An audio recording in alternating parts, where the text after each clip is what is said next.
Well, good evening, everyone, and once again, welcome to the second installment of the Margaret J. Weber Distinguished Lecture Series, right here at the Graduate School of Education and Psychology.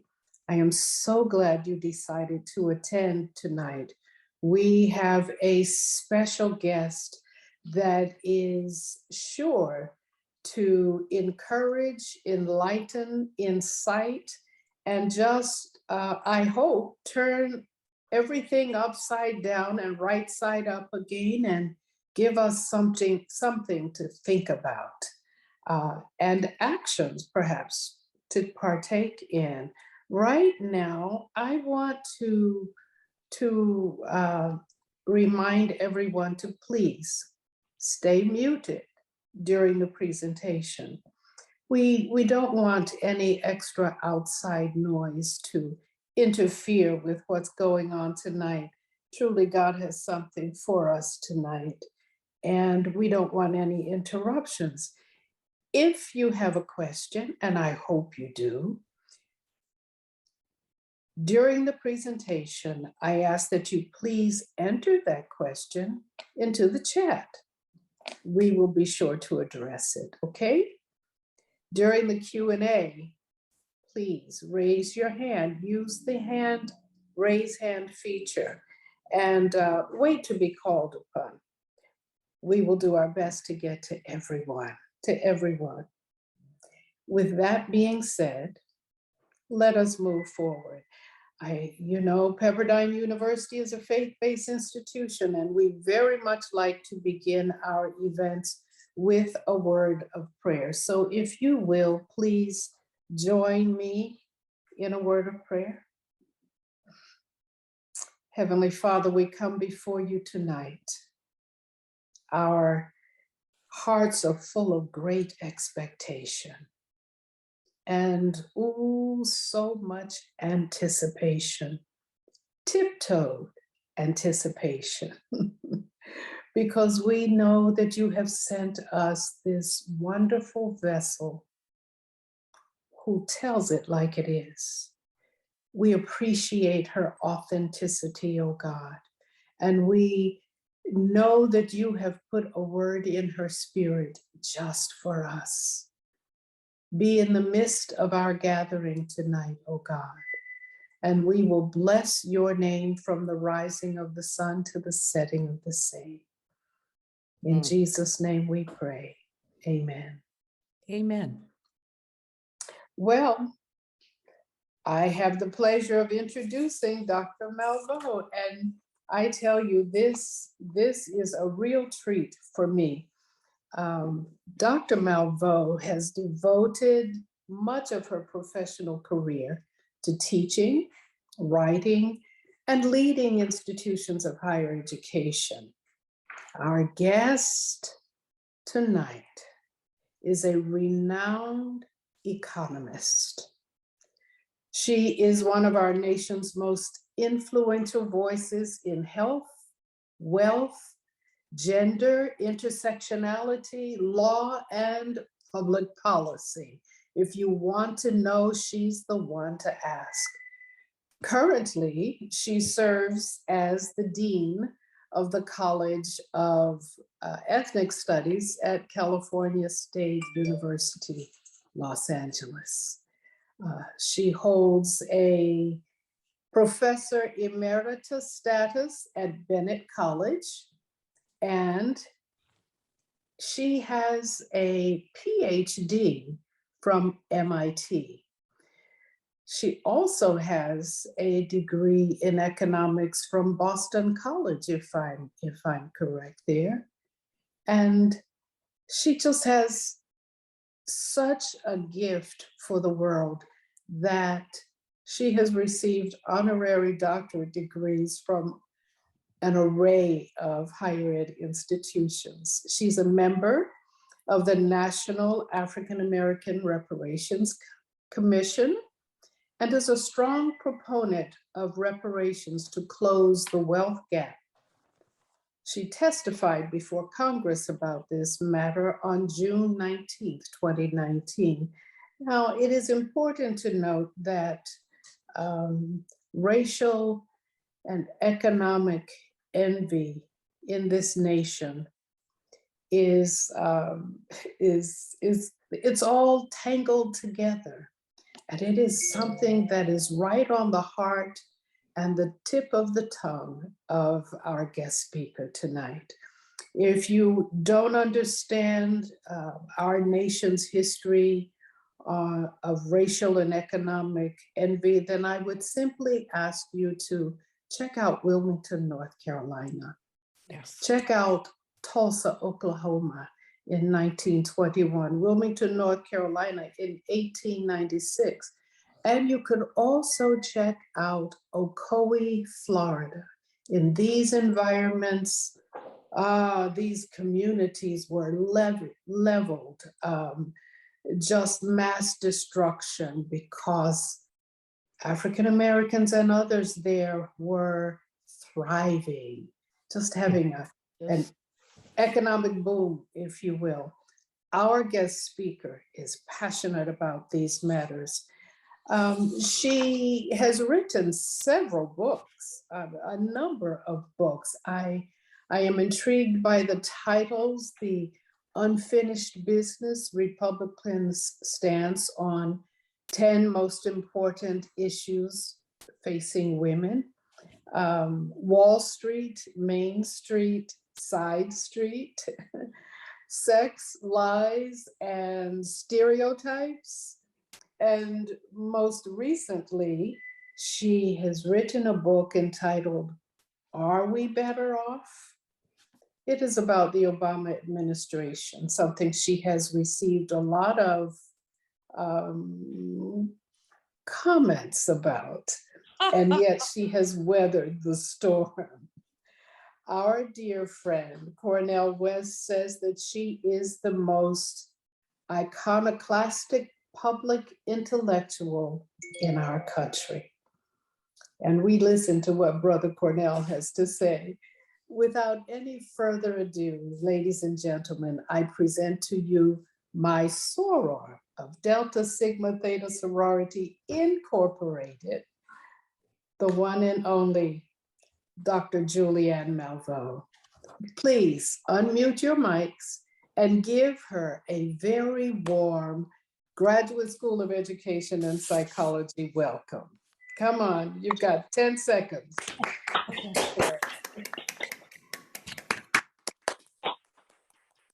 Well, thank you so very much. And Dean Williams, thank you for both the warm introduction, the sisterhood, and you're dressed the part of Delta Sigma Theta sorority with that white hair and that stunning red suit. I love it. And thank all of you. Vanessa has done just a tremendous job of taking care of me, despite the fact that I've had many challenges. Half of my office is out. So even returning an email becomes drama. But she's been patient and kind, and I appreciate it. I also appreciate the invitation. And I appreciate the series that you have and the phenomenal woman that the lecture series is named after, Margaret J. Weber.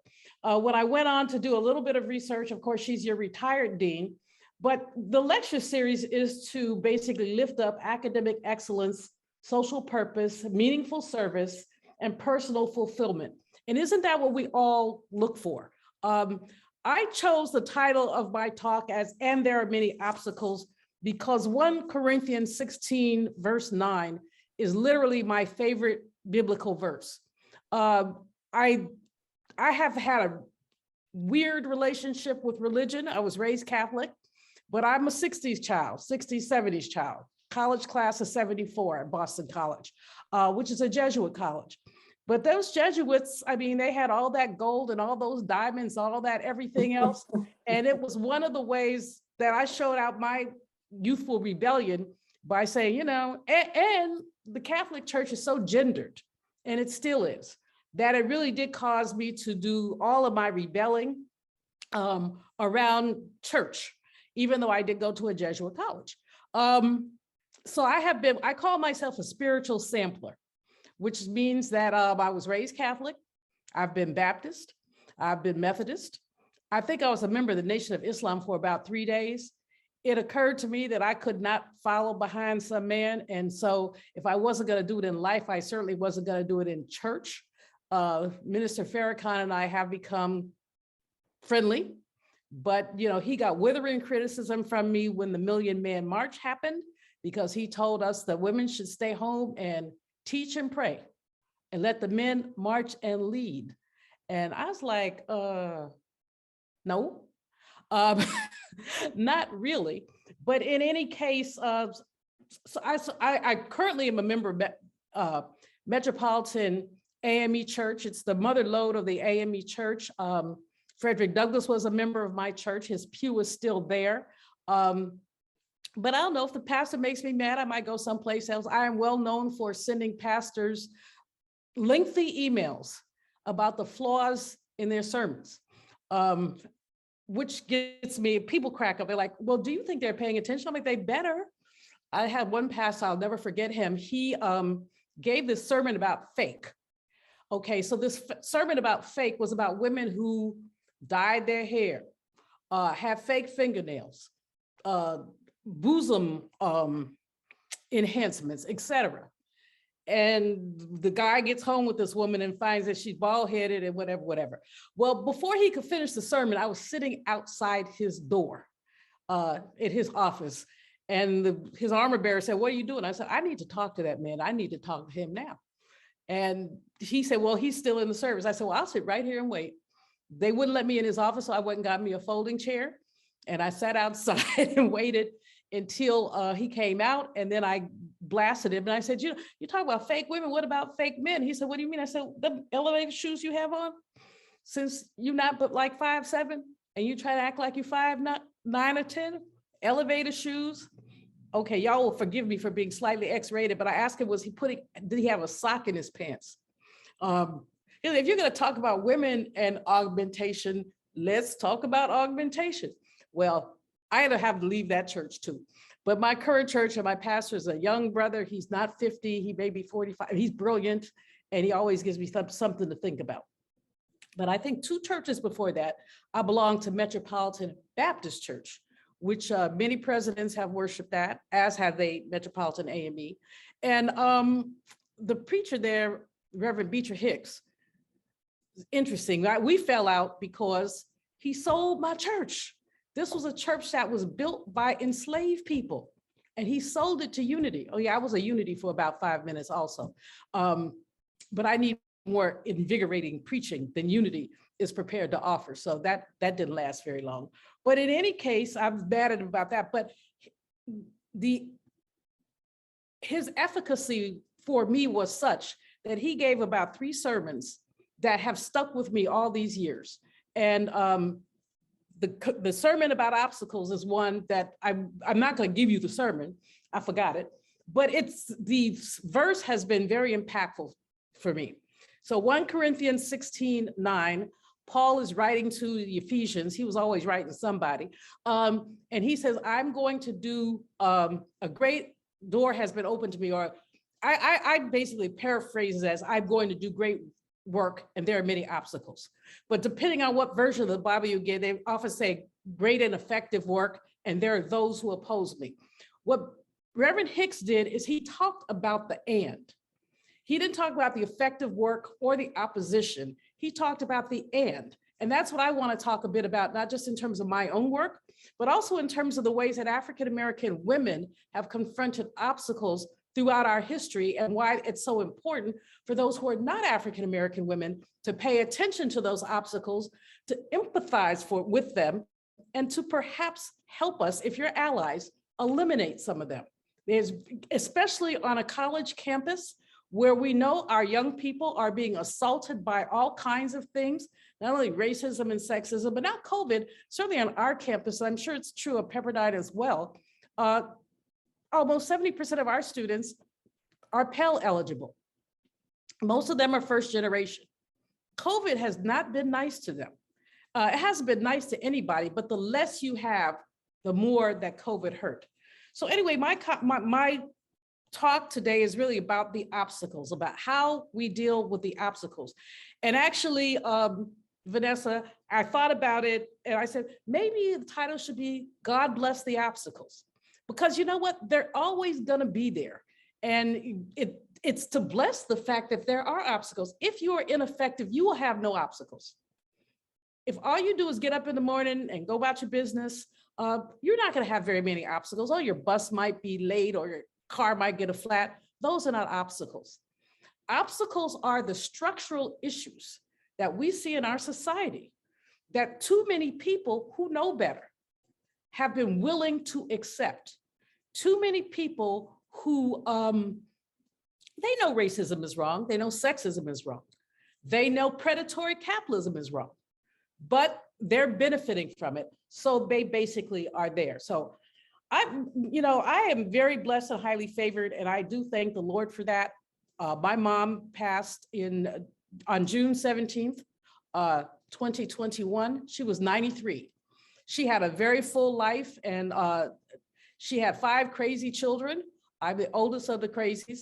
And we basically troubled her greatly. She was divorced when we were 6, but she was determined, when I was 6, but she was determined, despite the divorce, that we would have access to education, that we would know the city of San Francisco. She didn't drive, but we were always on the bus going somewhere. We were always going somewhere, to the museum, to the ballet. She wanted us to be as well-rounded as possible. She went to Xavier University as a young woman, dropped out, and ended up graduating from San Francisco State University and getting a master's, and was ABD at UC Berkeley. But when I think about Mom, I think about obstacles. I think about the number of obstacles that she had to overcome, including 5 brats who were horrible children, literally horrible children. But it's not our fault, we just were. It was the 70s. Once my mom told me I need to be home by midnight, I asked her what she thought the statistical probability of that was. That did not turn out too well. But my economic roots were there from the beginning. I mean, look, you really think I'm coming home at midnight?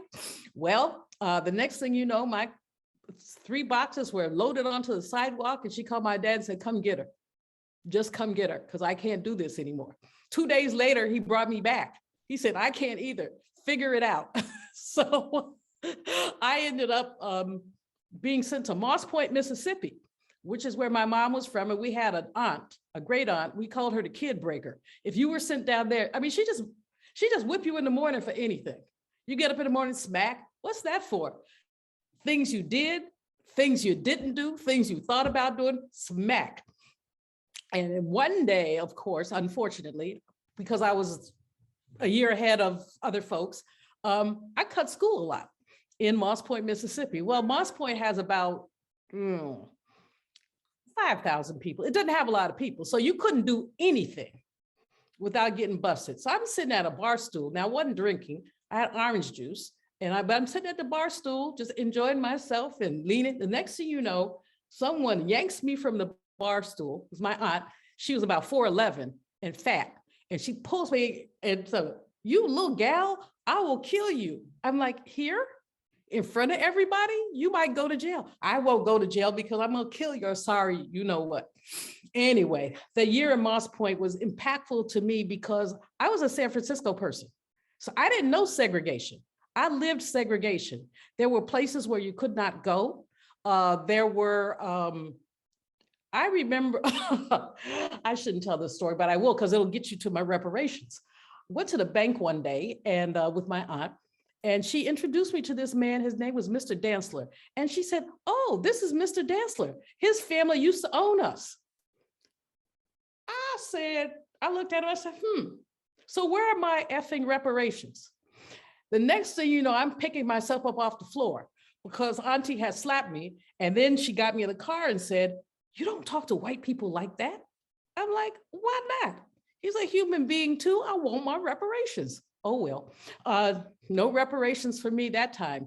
But just to give you all a sense that I am something of a rebel, but very grounded in spirit, not necessarily in church, because church is man-made, but spirit is not. And all too often we see people following individual preachers. I mean, I could give you all a whole lecture, which I won't, about them Joel Osteens, et cetera, of the world. just purely venal, as far as I'm concerned, purely venal. But they have a right to live too. They have a right to do whatever it is that they do. It's challenging. Back to the obstacles.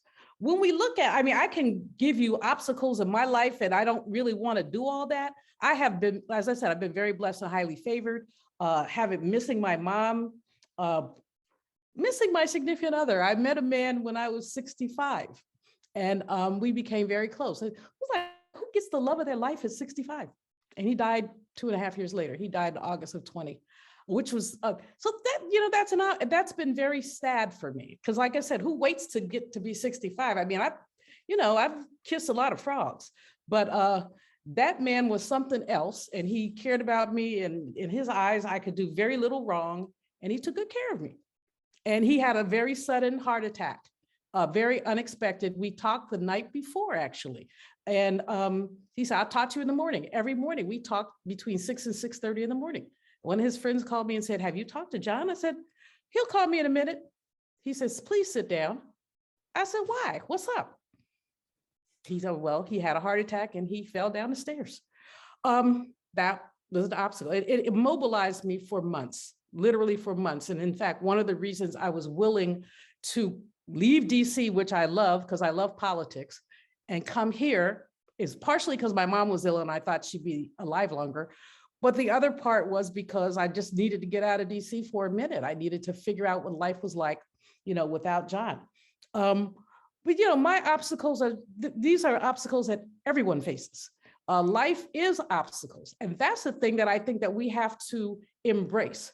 I think when I think about Black women obstacles and we think about higher education, I think about Mary McLeod Bethune. That sister started a whole college off of $1.50. $1.50. What made her think she could do that? What was she possibly thinking? Well, she was thinking that she had a vision and that she was willing to implement it. She wasn't thinking about the obstacles. She was thinking about the great and effective work that she was going to do. How would she know that Bethune-Cookman College would eventually be a university, which it is now, would have a nursing school, which it does now? She could not have thought any of that up. But what she thought up was an institution, an important institution that would serve Black students. And that's what all of the founders of HBCUs did, despite the fact that they had very little support. We're learning now how underfunded our HBCUs are and how consistently they've been underfunded. A study in North Carolina just showed that North Carolina A&T State University, one of our largest HBCUs, has been underfunded over the past 60 years to the tune of almost $1 trillion. Imagine what that school could do if it had that money. And I could tell the story from a Bennett College perspective, from a Howard University perspective, from a Fisk University perspective, but the issue with HBCU presidents is is that folks choose to do this work despite the fact that they know the obstacles are there. They choose to do this work because they're passionate about education. And we know that education is the bridge that takes people from one place to the other, from working class status to middle class status, from middle class status sometimes to upper middle class status. Education is what is transformative. So we have to be clear, and we have to make it clear how important education is. Here in the state of California, we're actually very blessed. We have the, I forget the Clark-Kerr bill that gives us a community college, state universities, and UCs. And then we have so many wonderful private institutions like Pepperdine that are there. So we don't have that many fools in California. I mean, we have some, but we don't have that many. When Sister Dean mentioned Tulsa, a chill went down my spine, mainly because I'm working on something to talk about and deal with critical race theory and all this crazy legislation. But do you know that Oklahoma was one of the first states that passed a law that said you couldn't teach anything that made anybody uncomfortable? Uncomfortable. Now, this is the same state where crazy white people went and burned down Black Wall Street on a Hummer, on a total Hummer. They went and burned it down because they heard that a young man, 19 years old, named Dick Rowland, had raped a 17-year-old white woman named Sarah Page.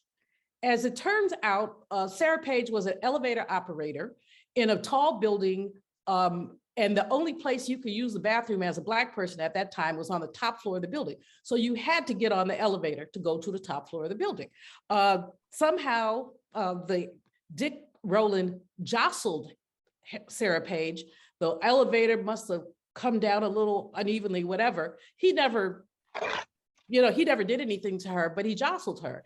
A white man saw the two of them with his hand on her, and she screamed.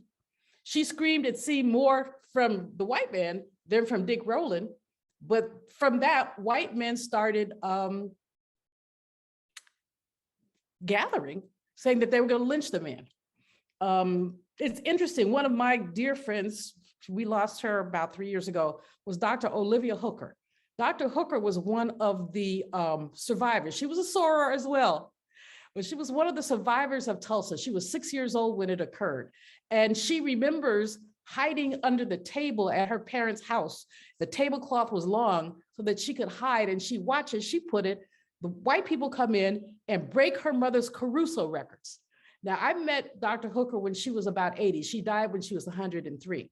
And she had the vivid memory of, it was interesting what she kept in terms of her memory. But those Caruso records were very important to her. And she remembered, she said, the crazed white people coming in and just tearing things up, breaking the records. And she said, I said to my mother, I thought I was American. Why are these soldiers pointing guns at me? But how dare Oklahoma, given that destruction? We don't even know how many lives. Some people say 600, some say more. We know that all the property over in a 20 square block area was lost. We also know that people were put in near concentration camps until their areas could be rebuilt. The noted historian John Hope Franklin, his dad was one of the folks who was there. And there's so many others who you can look at. In Black Tulsa, we had a movie theater, automobile repair. You could go down the list of all the things there were. And when the governor of Oklahoma appointed a commission, with no Black people on it, by the way, to find out what happened, the official document reads, too many N-words have too much money. And I promise you, N-word was not Negro. So too many N-words have too much money. But this was a theme throughout the post-Reconstruction era into the 1920s. As a matter of fact, when you see Confederate flags waving, these are not to celebrate the Civil War. These flags often were formulated in the 1950s once it was clear that there was going to be some integration. So this is resistance, is what it is. The Wilmington case that our sister Dean mentioned is another one. I'm reading this book now, The Wilmington Lie, which is a really good book. And there's just one part of it I wanted to talk about. In 1898, a field representative for the American Baptist Publication Society called Wilmington, quote, the freest town for a Negro in the country, end quote. 3 of the city's 10 aldermen were Black, as were 10 of the 26 policemen. As of 10 of the 26 policemen, there were Black health inspectors, a Black superintendent of streets, and far too many for white sensitivities, Black postmasters and magistrates. White men could be arrested by Black policemen. That's highly unusual. In that 1898, white men could be arrested by Black policemen, and in some cases were obliged to appear before Black magistrates to deal with in court. Black merchants sold goods from the streets and stalls, a rarity for a Southern town. Black men delivered mail to homes where white women were, and they worked side by side with female clerks. This was Wilmington, 1898. So what does that mean? White folks was mad. Excuse my ebonics, but white folks was mad. And they very easily and quickly plotted to get rid of these Black people. They, before an election, arrested all of the prominent Black men in town and held them overnight gave them one-way tickets out of Wilmington. They were not able to go back and get their property. They were not able to say goodbye to their families. They were just put out of there. And years later, the reverberations are still there. The number of Black-owned homes went down by about a third. Any number of things occurred. This was economic envy. This was pure economic envy. Black people can't have it. Or we could talk about Ida B. Wells, the phenomenal woman who documented lynchings through her books. One is called Southern Horrors. And in documenting lynchings, Ida B. Wells wrote once, in fact, she got run out of Tennessee because she wrote that, it's kind of funny, wrote that when a good looking Black guy and a good looking white gal were together, that may not be rape, that may be mutual attraction. That was considered blasphemy. She also wrote, if white men were so worried, white men should be worried about their wives' virtues and not about Black men. Well, they did run the sister out of Memphis for that. But the first lynching that she documented is a profile in what lynching was really about. It's really about property confiscation. 3 Black men, one's name was Tommy Moss. He was a dear friend of hers. He was a middle-class fellow who was a postal clerk and a deacon in the church and who knows what all else. He was an amazing guy. Anyway, Tommy Moss and 2 of his friends started a grocery store called the People's Grocery. Why did they do that? There was a grocery store that was very close by, but the white men in the grocery store talked under Black women's dresses, were aggressive and very mean. And he said our women deserve someplace decent to shop. So he started a grocery store, the People's Grocery. So of course the Black people were shopping there because it was a better place to be. 2 boys got involved in a fight over some marbles. And the next thing you know, white folks, the little white boy ran back to the other grocery store, and 3 white men with guns came to the People's Grocery to try to adjudicate a fight between children over marbles. Well, the brothers had their guns too. So they were like, we're not seeing that. We're not hearing that. And some shots were fired and the white man was hit. He was not killed, he was hit. The next thing you know, Tommy Moss and his friends were hanging. They were killed over marbles. That began Ida B. Wells on her crusade to write about lynching. Now, where's the economic angle? First of all, how dare these Black people provide us with economic competition? How dare they open a store without permission? That's number one. But number two, the man who basically had the other grocery store, and I should have a better notes or a better memory, but I think about that man and I get mad. So I don't even write his name down. But anyway, he was able to acquire the People's Grocery at 8 cents on the dollar. 8 cents on the dollar. Tommy Moss's widow, his widow was the mom of Ida B. Wells' godchild. She got nothing. She was living in relative ease for a Black person in the 1890s, and her husband was an earner and she basically was a housewife, a homemaker. She got nothing. And these stories, I mean, there's so many of them. I mean, I'm writing a book, but I'm delayed on it for any number of reasons. But these stories, I'll tell you a funny story. I'm in the Library of Congress one day reading one of these stories. And I said out loud after reading one of the stories, I said, suck it now, because it was so outrageous. The librarian came back, he's like, Dr. Malveaux, you cannot come in my library and keep up all this noise. I said, all I said was sucky. And he said, please don't say it again. I said, read this. So he read the story and then he said, sucky now. I think he intended to say something, but this particular story, again, is economic envy combined with all of our racism. A Black man, this was in the 19-teens, a Black man was basically, he did odd jobs. He was in his early 20s. He did odd jobs. He walked up and down the road and people would stop him to fix their fence, whatever. A white woman who was recently widowed and had a whole bunch of land. He started helping her.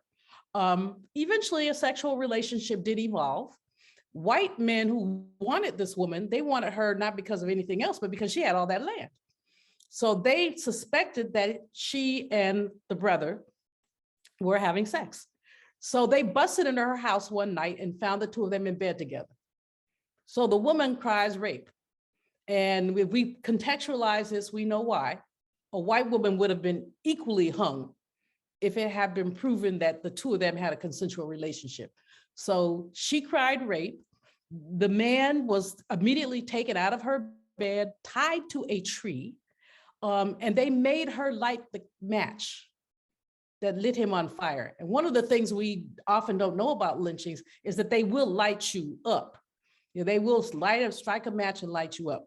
So they made her light the match, and the brother said, which is when I said sookie sookie now, the brother said, honey, would you do this to me after all I've been to you?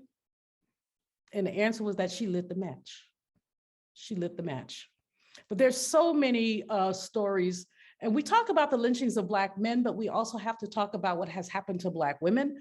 The story of Mary Turner is one that none of us, Sister Dean, you and I would be hanging too if we lived in those days. Mary Turner was a sister who, what had happened was, a white man used to get his laborers by going to the prison and pulling people out.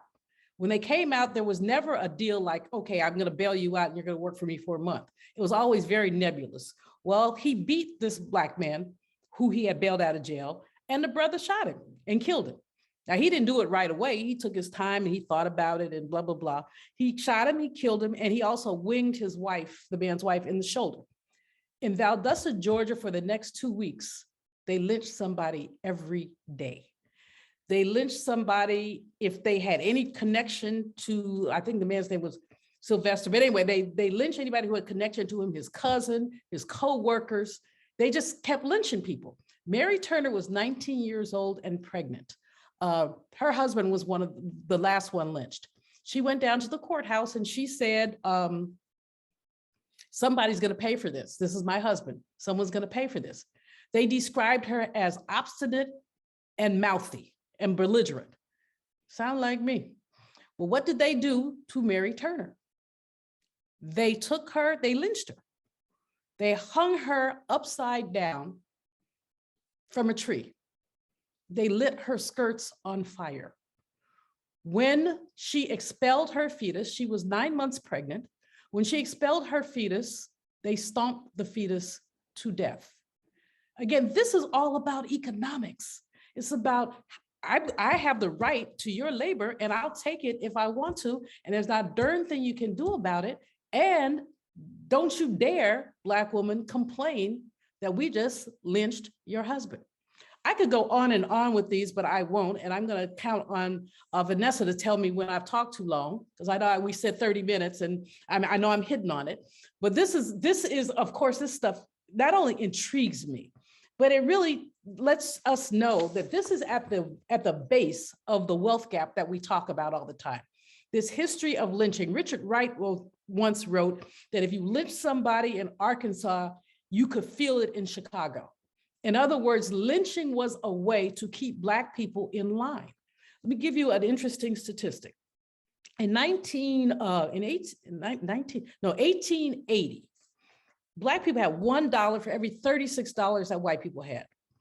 By 1910, that had dropped down to $1 for every $18 that white people had. And then we saw the red summer of 1919, we saw the destruction of property to the point that today is $1 Black dollar for every $10 that white people have. But look at it. So from 1880 to 1910, we made more relative progress than we made from 1910 to 20, I think that last date is 2019.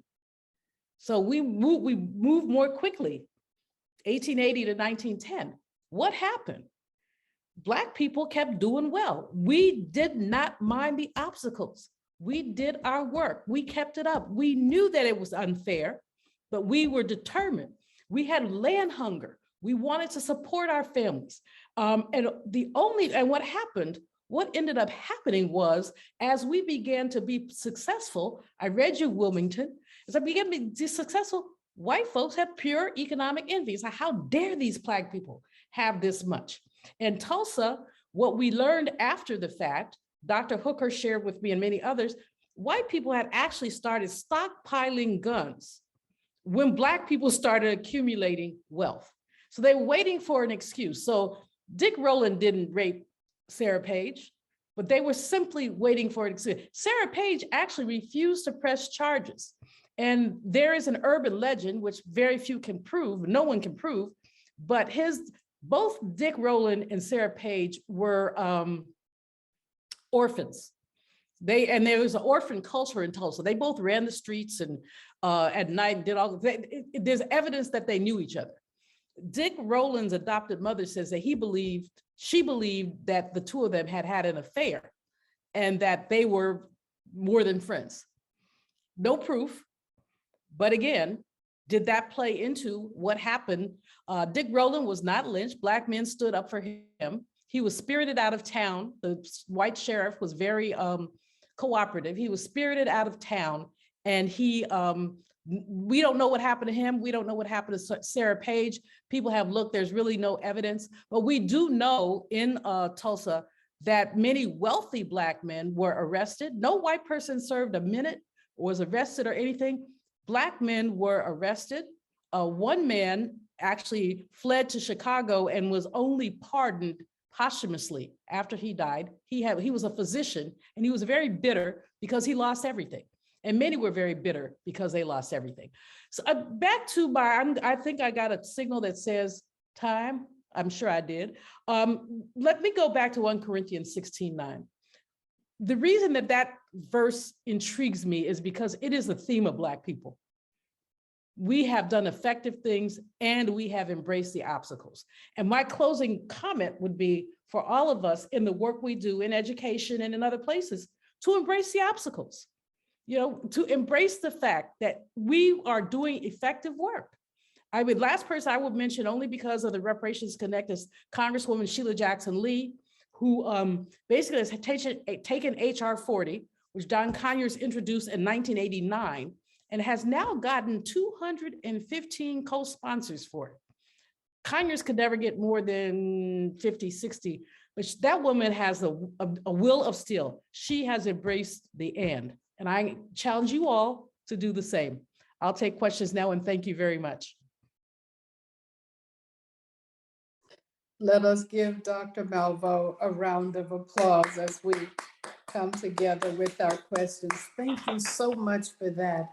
I cannot, while questions are populating, I just want to say, I had no idea that we were in for such a spellbinding experience tonight. I cannot tell you how much you have fed my spirit tonight. My soul doth magnify the Lord, because you've just laid it out there. As women of color, particularly African-American women in higher education, as you well know, we walk in this world and we are invisible in most cases. When we are seen, often it is at the expense of our educational process. They're pointing fingers at us, saying we did something, trying to create challenges, more challenges for us. And it is tiring. It is tiring. The weight on our shoulders is humongous. With that, I have to ask, I am inclined to ask, after you've served as president of Bennett, blessing all those young ladies, and then started your own business, why come back? I know you spoke about getting a rest from DC, but why back to higher education? Where do you see the hope? The hope. The role, I am the Dean of the College of Ethnic Studies at Cal State LA. There are only 2 colleges of ethnic studies in the nation. We're number 2, San Francisco State is number 1. This just provided me with an opportunity to really be very creative. I tell people all the time, my goal is not higher education as usual, it's higher education unusual. I'm just in my 7th month, and I imagine this is my little honeymoon period where I'm learning Cal State. Vanessa and I talked for a few minutes about working for the state of California, where we have, I really do love the work, and I have a great faculty, but I got a lot of paperwork. Yeah. We have a lot of unions. You can't hardly do anything without blah, blah, blah. So that's the obstacle. But meanwhile, back at the ranch, what I've challenged my faculty is to get out of their silos. Pan-African studies, Chicano Latino studies, Asian American studies are connected because we're all at some level marginalized. And the goal, in the words of the late Bell Hooks, is to move from margin to center. Is that if we're going to look at American history, we must look at all of this. One of the challenges, Sister Dean, that I have that cracks me up, but I asked the provost, I said, I need a tenured position in American Indian Studies. And he said, how come? I said, because if you're gonna have ethnic studies, you have to have everybody. So after a couple weeks, he agreed. And so we have an open search now for a tenured professor of American Indian Studies. And that person will be my thought partner in building out a department of American Indian Studies. So the challenges just were exciting. Now, I must tell you, I still live in campus housing, which is kind of because I'm trifling, but I got to get out. I still live in campus housing. I don't have an automobile. I've kind of been coddling myself. So now I got to step it up a little bit. No automobile in LA, you must be crazy. No, Uber and Lyft just get all my money. But I love my work. I have not become immersed in LA yet. I haven't found a Delta chapter, so maybe you'll help me, Sister Dean, find a chapter. I know that there's one in Pasadena, but I want to definitely be engaged with the sorority. So I don't have a posse in LA yet, but that also was part of the challenge. That was kind of part of the challenge. Is let's see. I constantly tell people how resilient and all that I am. So I said to myself, prove it. Go for it. Awesome. Where do you see, what is the low-hanging fruit for all of us in higher education? What is the low-hanging fruit that you see? The lowest hanging fruit is our students and the possibility of us doing mentorship. We do know that mentoring can change lives. We do know that young people, but especially young women and young women of color, often don't have the role models they need. The role model does not have to be a Black woman, but it has to be a woman who's willing to take another woman by the hand and say, do this, do that. This is what I suggest. What I found with first generation students is that they often don't have the ability, their parents don't have the ability to negotiate the higher ed system, which, as we all know, can be very daunting sometimes. Yes. Especially in the age of COVID, where, as an example here, we've got students who stopped out for a minute, and the academic senate just passed something that said they don't have to pay when they come back. And I'm probably misstating this out, but before there was this huge amount of money. Not a huge amount of money, but like $200, which is a huge amount of money if you don't have it, that you had to pay when you came back if you didn't withdraw properly. But now, who did anything properly during COVID? I mean, COVID and proper are two things that cannot be mentioned in the same sentence. So, basically, that was a really brilliant move on the part of a couple of faculty members who saw this happening. But before that, folks were just saying they weren't coming back. And so the lowest hanging fruit is when Reverend Cecilia Bryant, you know her, I think. Absolutely. But she said, you haven't done your life's work unless you've replicated yourself at least 7 times. If I may interrupt right here. For those who are listening, Reverend Dr. Cecilia Bryant is the mother of our own Tama Bryant Davis. So Thank you for Tama saying that, said, because we always think about Jamal and we less frequently think about Tama. And yes, both and John and, Tama's on the faculty at GSEP right here oh, wow. in Okay. our Give her my school. regards if she's not in our audience. But, basically, Reverend Cecilia says, replicate yourself. So low hanging fruit is grab a student Mm, that you see something in and pour into him or her. Pour what yes. you have into him.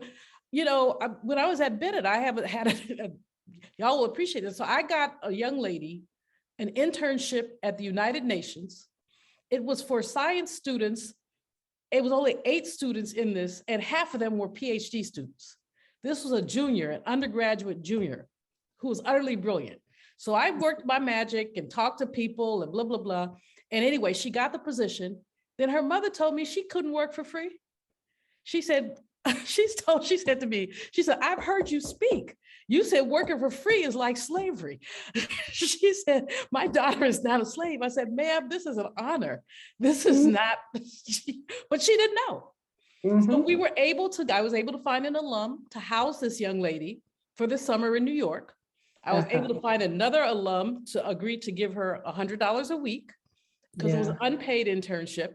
I was able to find another alum to give her another 100 a week. So she had a nice little chunk of change she could eat. And but that mom just didn't get it. That young lady now is working for one of the oil companies on the African continent and doing extraordinarily well. But oftentimes our young people don't have the knowledge, and the parents are saying, my parental contribution is supposed to be $2,000. You got to make that this summer. Whether you have an opportunity or not. So I would say the lowest hanging fruit is our young people. Find them, love them, help them, guide them. So many of our first generation young people have so much potential, and we have to tap into it. Yeah, thank you for that. I remember when I went to college, no one in my family had ever gone to college. My mother said, I don't know what it is. I don't know what it will take, but I'm behind you 100%.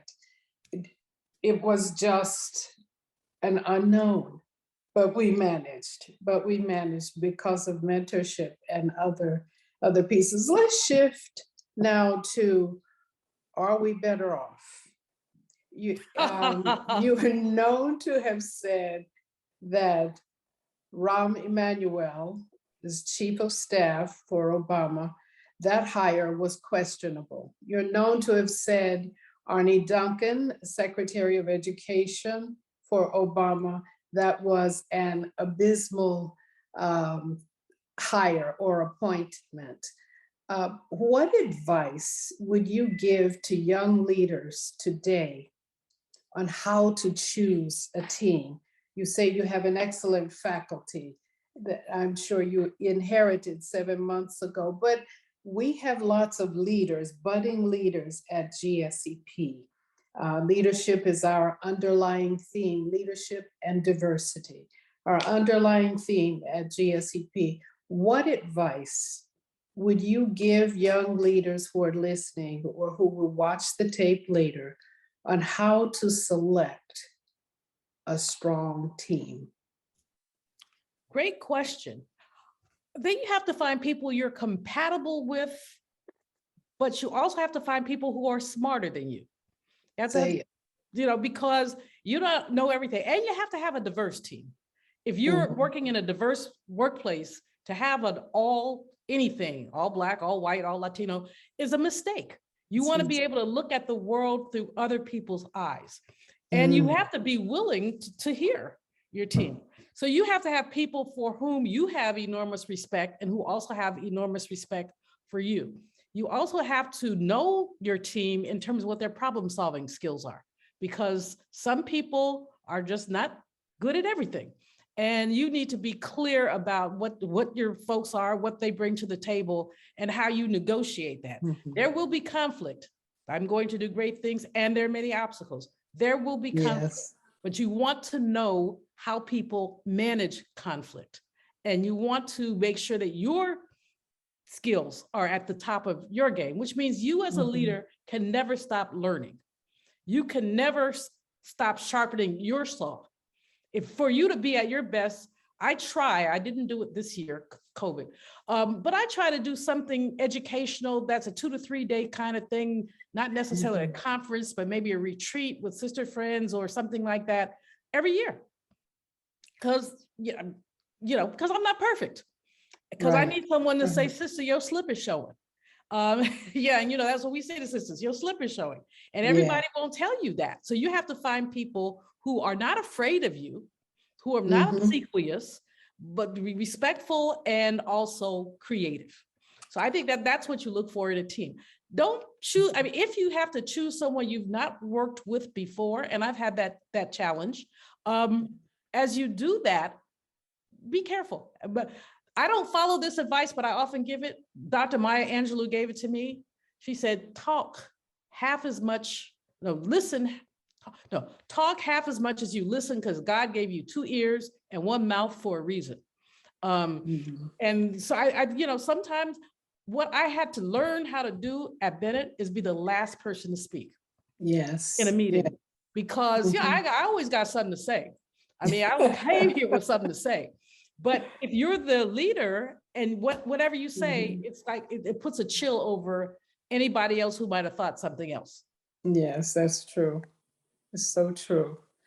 Hiron Gui, our Senior Director of Finance, wants to know, she says that Texas Lieutenant Governor Dan Patrick proposed freezing tenure for Texas public universities, new hires over the teaching of critical race theory, saying tenured professors shouldn't be permitted to poison the minds, and that's in quote, poison the minds of students. What is your response to that? Texas is hilarious. Texas is just hilarious. I mean, there are things that we could say about tenure, the institution, and its flaws. There are flaws to it, but freezing tenure in reaction to truth makes no sense at all. And this is in reaction to truth. These folks don't want to know the truth. The truth. They cringe when they hear it. As an example, some of the things that I mentioned when I was talking, I've written about, of course. I wrote a piece before I testified on the Hill about reparations, and a young white fellow who was very nice, and he was clearly very young, told me he didn't believe that Wilmington occurred. Now, his undergraduate degree in history was from Harvard. He said no one had ever taught him that. I said, well, there's this little thing called Google that, I would like you just to Google Wilmington 1898 and then call me back.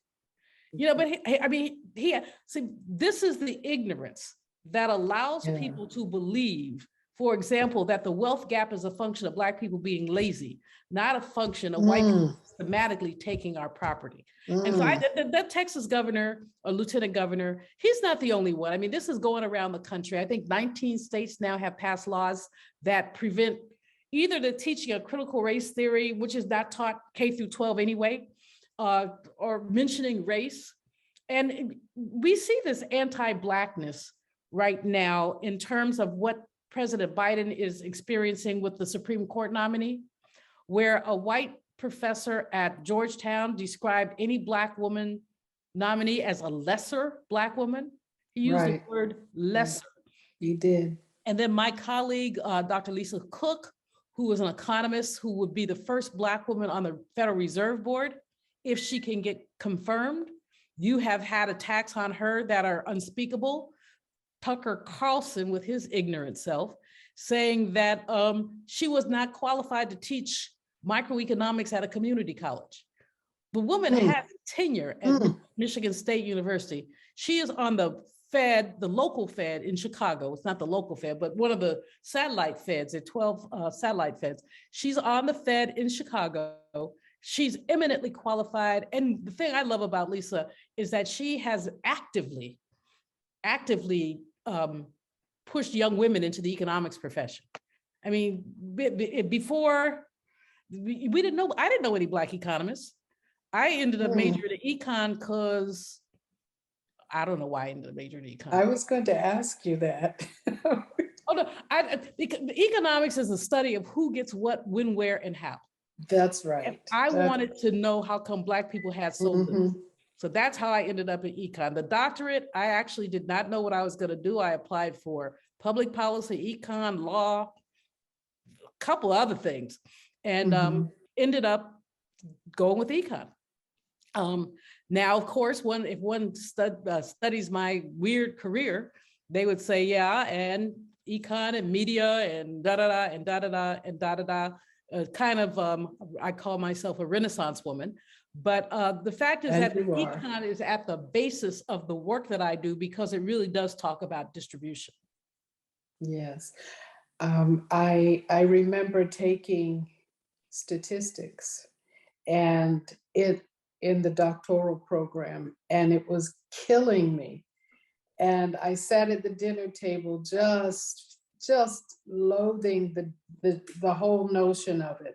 And my father-in-law, who barely finished high school, said to me, "What's the matter? You don't understand the unequal distribution of surplus commodities to the world, to needy nations of the world?" I Ooh. looked at him and fell out of my chair. Fell out of, You go, my barely brother. finished high school. I said, I think I can do this. This is no longer an obstacle for me. If he could understand that, he made it plain for me to understand. And so, yeah, I get it. Why is it that people of color get the short end of the stick all the time? Economic envy. And that relates to why African Americans in the South who had amassed so much land have been strategically stripped of that Yes. land in many cases. In many cases. Dr. Malveaux, I believe we've overstayed our time. I know your time is accounted for. If you have 2 minutes, maybe there's one more question. Oh, absolutely. And let me thank the audience and say, I can't see some of your stuff in the chat. So yeah, I can't, some of it comes up and some of it doesn't. But if anybody wants to reach out to me directly, it's julianne.malveaux@calstatela.edu. So just my first and last name with a period in the middle of them, and then at calstatela.edu. And All so right. I will look forward to you taking me to lunch. To lunch and to sorority meeting. Absolutely. So I'm happy to take another question. Okay, I think I saw something. I saw something here from Jeanette Pugh. She wanted you to speak on gender pay gap, the gender pay gap. Ooh, that is one persistent challenge. It amazes me, Sister Dean, that I wrote my doctoral dissertation in 1980. This was some time ago. Unemployment differentials by race and occupation. And by writing my dissertation, I learned more about occupational segregation and how women were concentrated in the labor market. So part of the gender pay gap is a function of the jobs that women hold that tend to be more highly devalued than the jobs that men hold. But even within occupations, you see a gender pay gap that still is about 20%. And when we're looking at professional women, MBAs, PhDs, we get the same kind of numbers, and in some cases, they're even worse. I mean, as an example, this is old data, this is probably like 2010. The average white man with a doctorate was earning about $1,700 a month. The average Black woman with a doctorate, $1,000. That's a pay gap. The white women and Black men were making about 1,300, and they would always flip. The Black man, the white woman would always flip. But Black women at the bottom of the totem pole, women have to sue. When we have to sue, because so many folks, if you don't sue, nobody knows, and you might get a chunk of change, but basically you'll sign a non-disclosure agreement and then you'll go away. We have to have more gender conscious bosses in the Fortune 500. And we have to have people who are willing to talk about pay. In other words, in this loosey-goosey society, people will more easily tell you when they last had sex than how much money they make. Yeah. You know, I mean, and if you have workplace silence around pay, who knows what the pay gap is? You know, one of my siblings years ago, she was number 3 in a finance department in a Western state, not California. She found out that 3 white men who reported to her were earning about $30,000 a year more than her. She only found it out because she happened to go in the computer and somebody had left it open, and she just, curiosity, being a Malveaux trait, she said, well, it was open. What could I do but look? And when she found that out, they had the nerve to attempt to reprimand her for going into a restricted file, but someone had left the thing open. She sued and she did get a couple years pay from it, but then she got blackballed in her industry. And there are risks to all this. There's certainly risks, but the more folks get together and organize and talk about fair pay, the easier it will be for us to attain that. And by the way, let me say to sisters who are listening, sisters, Black, white, the most powerful words in the English language in a pay negotiation are, is that all? Is that all? You know, because often we women are so happy to get the offer that we basically don't say, I want a little more. You know, years ago, there was a study done called MBAs on the Move or something like that. And it found that women, and this was regardless of race, women were more likely to take their first offer of employment. In other words, come be a full professor, I'll give you $100,000. And as opposed to saying, is that all? Or what else you gonna give me? You say, oh, yay. And then if you don't negotiate, you're not gonna get more. Yes, yes, so true. And thank you once again, Dr. Malveaux. You have, again, this has been sweet water from a rock. You have just blessed my spirit big time. And from what I can see in the chat, you've done so for many, many, many others. Thank you for coming to Pepperdine. Thank you for coming to GSEP and stirring the pot. Stirring the pot. I am excited about the gift that you have given us tonight in your presence and in your words. You will be hearing from me. Yes, indeed, you will. Well, thank you, Dean Helen. And I want to again thank the wonderful lady who this lecture series is named after.